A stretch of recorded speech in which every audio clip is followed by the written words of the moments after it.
Okay. Let's unpack a scenario that I think, well, almost everyone learning a second language has experienced at some point. Oh, absolutely. It is so common. Right. So you're sitting on your couch, you're watching a great movie in English, or maybe you are listening to an interview on a deep dive just like this one. And you're tracking with it perfectly. Exactly. You get the jokes, you understand the story, you follow the arguments, it feels great. But then maybe a few hours later, you actually need to speak. Yeah, the real world test. Someone asks you a question in English and suddenly nothing. Your brain just completely freezes up. It's like hitting a wall. You open your mouth, but the words just absolutely refuse to come out. It's a very specific kind of panic, isn't it? You know the information is in there somewhere. Right, you just heard it. But the connection is just completely severed in that moment. And based on the sources we're diving into today, this phenomenon is easily the #1 frustration for adult English learners worldwide. The absolute biggest one. People will spend years diligently studying, reading textbooks, doing grammar exercises, listening to media. But the very moment they have to produce the language themselves, they feel entirely locked up. Which is exactly why we're focusing our deep dive today on a really practical guide. It is aimed specifically at solving this exact problem. It's a great resource. Our mission here is to look at 8 powerful, actionable tips to help you, the listener, unlock your English voice. We want to figure out how to take all that passive knowledge you've built up and turn it into active, confident communication. And we really want to keep this simple and encouraging. Yes, very encouraging. Because you can do this. So, let's start with the root of the problem. Why does this freeze actually happen? Why is there such a massive gap between what we understand and what we can actually say? What's fascinating here is that we tend to fundamentally misunderstand what speaking actually is. How so? Well, we treat language learning like it's purely an academic subject, like history or mathematics. Oh, right, like something you just memorize. Exactly. We assume that if we just memorize enough grammar rules and vocabulary lists, speaking will just naturally happen. But the reality is that speaking a language is a physical action. It is a motor skill. A motor skill. So you're saying it's less like memorizing a history book and more like, I don't know, learning to swim or play the guitar. Precisely. That is the perfect way to look at it. You can read a dozen books on the theory of how to swim. Sure. You can understand the physics of water. You can know exactly how your arms and legs are supposed to move. But if you've never actually been in a pool, The moment you jump into the deep end, you're going to panic. you will panic. Your muscles do not know what to do because they've never physically practiced the movement. That makes total sense. Speaking English requires you to coordinate your lips, your tongue, your vocal cords, and your breathing in entirely new ways. It is actual physical training. So if I just sit quietly and read English, my brain is working, but my mouth is doing absolutely nothing. Nothing at all. My speaking muscles are just entirely out of shape. Right. They need a workout. Okay, so how do we actually train those physical muscles? Because if I'm a busy professional learning English, I probably don't have hours every single day to dedicate to this. And the good news is, you actually don't need hours. Really? No, not at all. This is actually our tip #4 from the guide. The sources emphasize that because we are dealing with physical muscle memory, consistency is vastly more important than duration. Consistency over duration. Yes. Practicing your speaking for just 5 or 10 minutes every single day is actually far more effective than forcing yourself through an exhausting 2-hour study session once a week on a Sunday. I think a lot of people assume that if they aren't studying for hours, they just aren't making real progress. Right. Why is a short daily session so much better? If we connect this to the bigger picture of how our brains and bodies build habits, it comes down to neural pathways. Okay. When you do a little bit of practice every day, you are constantly sending a signal to your brain that says, hey, this English pathway is important, keep it open, keep it active. I see. If you only practice once a week, your brain essentially lets that pathway gather dust for 6 days. It forgets. Right. Plus, from a purely physical standpoint, you don't go to the gym and lift a massive weight once a month to get strong. No, you'd injure yourself. Exactly. You lift smaller weights regularly. Okay, so daily practice is the goal. 5 to 10 minutes. But what exactly am I doing for those 5 to 10 minutes? I mean, I can't just randomly shout English words at my living room wall. Well, you could, but there's a much better technique. Good. And this brings us to tip #1. One of the most highly recommended methods in the guide is called shadowing. Shadowing. like a shadow on the ground. Right. This is designed to instantly shift you from passive listening to active physical practice. I've heard of shadowing before, but how does it actually work in real life? Am I just repeating what someone says? It's a bit more involved than just repeating. To shadow effectively, you find a short audio or video clip of a native English speaker. Like a YouTube video. A YouTube video, a scene from a TV show, or even just a few sentences from a deep dive like ours. You hit play, listen to them speak, and then you immediately repeat what they said out loud, staying right behind them, like their shadow. Hence the name. Exactly. But the key is that you have to mimic everything. Wait, so I'm not just reading the words in a flat, normal voice? No, not at all. You want to copy their exact speed, their rhythm, and their emotion. Oh, wow. If the speaker sounds angry, you should sound angry. If they pause for a second, you pause. You're essentially acting out their voice. I can see how that would feel a little strange at first, maybe even a bit silly, like you're overacting in a play. It does feel silly. But what's the scientific benefit of mimicking someone that closely? Yeah, why do the emotion and rhythm matter? Because by matching their speed and rhythm, you are actively forcing your mouth, your vocal cords, and your ears to synchronize in real time. Okay. You don't have time to stop and overthink the grammar, which is where a lot of adult learners get stuck. The overthink? Right. Your body is just physically learning the natural flow and the melody of the language. It's almost like singing along to a song on the radio. You aren't analyzing the musical notes on a page. You're just letting your voice follow the singer. That is a perfect analogy. You just follow the music. So that's tip 1 and 4. What else for physical training? Well, to take this physical training a step further, the guide suggests a tactic that I know makes almost everyone cringe at first. This is tip number 5. Okay, lay it on me. Recording yourself. Oh, wow. Yeah, recording your own voice on your phone and playing it back. I know. I have to admit, I can barely stand listening to my own voice on a simple voicemail message. It always sounds so different than it does in my head. Why would we subject ourselves to that torture voluntarily? It is universally uncomfortable. There is absolutely no denying that. We all hate hearing ourselves. It's the worst. But if you can push past that initial awkwardness, the benefits are enormous. When you record yourself shadowing or just speaking, and then you listen back, you become your own vocal coach. Because when I'm actually in the middle of speaking, my brain is working so hard just to find the vocabulary that I'm not truly hearing how I sound. Is that it? Precisely. You do not have the brain power in that moment to monitor your pronunciation in real time. You're just trying to survive the sentence. Exactly. But when you listen to the recording later, you are relaxed. You step outside of yourself. Suddenly you can hear exactly what is happening. It's objective. Yes. You might notice, oh, I'm putting the stress on the wrong part of that word. Or I am pausing for way too long between these two words. It allows you to pinpoint exactly where you need a tiny adjustment. That makes a lot of sense. It gives you objective feedback. Okay, so we've established the physical side, working the muscles, building the daily habit, mimicking the rhythm, and recording for feedback. The foundation. Right. But let's shift gears to the mental side of this, because even if my mouth is perfectly ready to move, I still need actual words to come out. How do we mentally prepare our brains to retrieve vocabulary faster so we don't freeze? This brings us to a really crucial shift in how we approach studying, which is tip number 3. For decades, the standard way to learn a language was to memorize long lists of single, isolated words. Right. Flashcards. You write down the word point, and next to it you write the translation in your native language. Sure, we've all done that. The guide argues that we need to abandon this method entirely. Really? Entirely? Entirely. Instead, we should be learning in what linguists call chunks. Chunks, meaning groups of words that naturally hang out together. Exactly. The source uses a brilliant analogy here that makes it so clear. Let's hear it.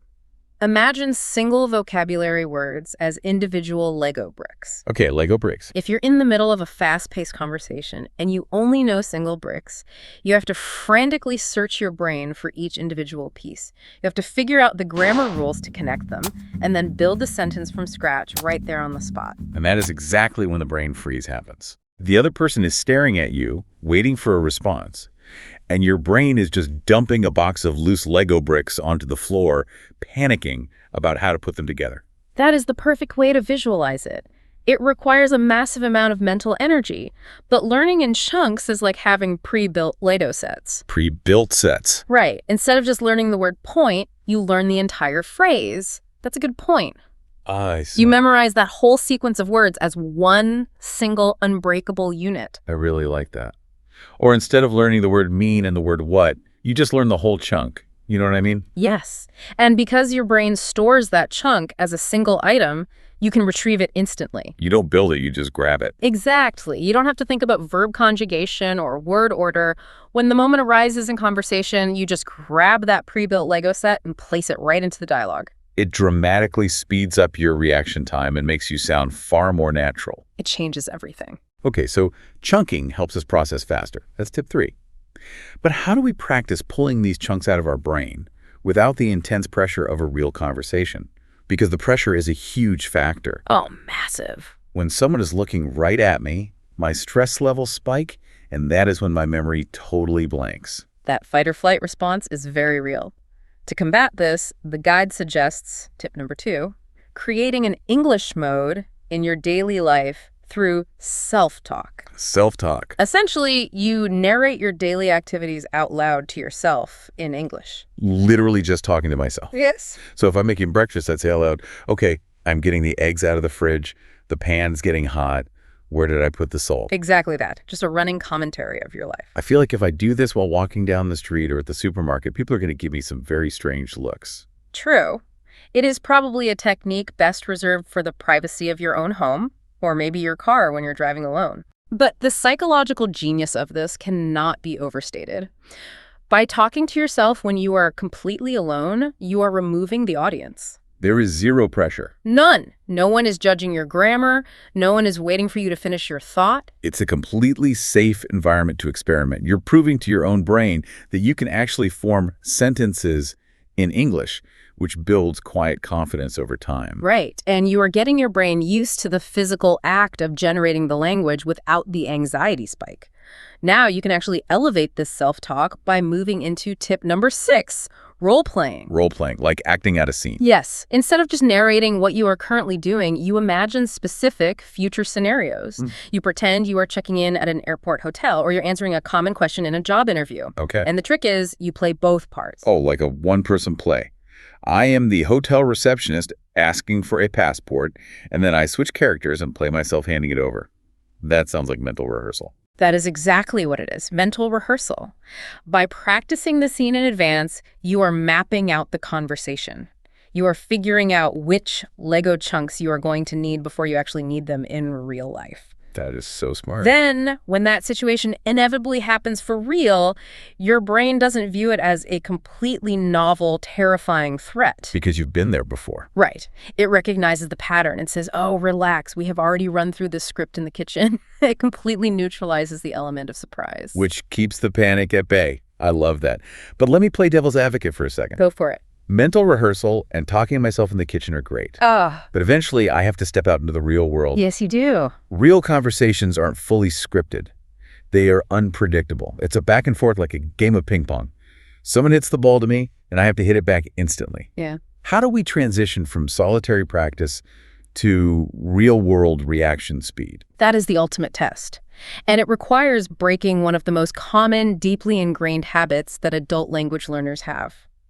The sources emphasize for tip number 8 that to handle real interaction, we have to stop translating in our heads. The translation trap. That is so incredibly common. It's a tough habit to break.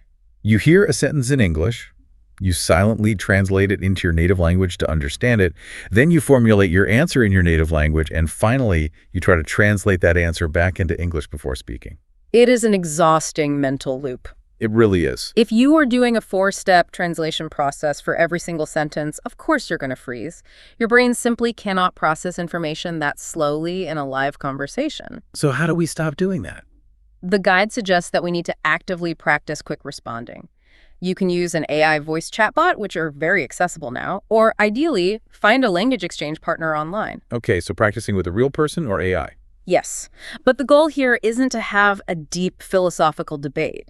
The goal is just rapid back and forth. Training the brain to build a direct pathway, You hear English and you force yourself to just react in English, bypassing your native language entirely. Yes, even if your response is just a simple chunk like, oh, really? Or that makes sense. You are training the reflex, reaction over complexity. Okay, but this brings up what I think is the biggest emotional hurdle for adult learners. And I think this leads us to our final tip. Tip number 7, yes. If I am trying to react instantly, without carefully translating and planning my sentence, I am definitely going to make mistakes. You will 100%. And let's be honest, as adults, we really hate making mistakes. We are competent, intelligent people in our native language. Yeah. We want to sound smart in English too. It's human nature. Right. Yeah. What if I make a mistake that causes a miscommunication at work or during an interview? It feels risky. This is a profound point, and it's the core psychological barrier for almost everyone. We have egos, and sounding like a beginner threatens our ego. Nobody wants to sound foolish. Exactly. But the guide offers a key mantra for tip 7 that every language learner needs to internalize. Perfection is the enemy of fluency. Perfection is the enemy of fluency. That's powerful. If your primary goal is to never make a grammatical error, you will simply never speak. You will remain silent. You'll freeze. Right. The focus has to shift entirely from perfection to communication. Communication over perfection. So the goal isn't to pass a strict grammar test. The goal is simply to transfer an idea from my brain into your brain. Exactly. If you use the wrong verb tense, or you mix up in and on, or your pronunciation is a bit messy, but the other person still understands the core idea you were trying to share, you win. You win the interaction. Yes. The interaction was a success. Language is a tool for human connection, not a performance to be graded. I think that is incredibly liberating for anyone listening right now. We really have to change our relationship with mistakes. A mistake isn't a failure or something to be embarrassed about. It's just a byproduct of trying. Making a mistake is literal proof that you are being brave. It means you are stepping outside of your comfort zone. Which is where the growth happens. Exactly. If you only ever say sentences you are 100% sure are grammatically flawless, you aren't growing, you're just staying safe. So if you're listening to this and you have been struggling with the freeze, we want to encourage you to go out there and make a mess with your words. Start messy. Yes, start messy. Let the vocabulary tumble out imperfectly. Because wading through that messy phase is the only way you eventually reach fluency. You have to stumble a bit when you're learning to walk. And you have to remember that the stumbling isn't a distraction from the learning process. The stumbling is the learning process. That is beautifully said. Let's pull all this together and look at the big picture. Let's do it. The overarching theme of these sources is incredibly empowering. The English language is already inside your head.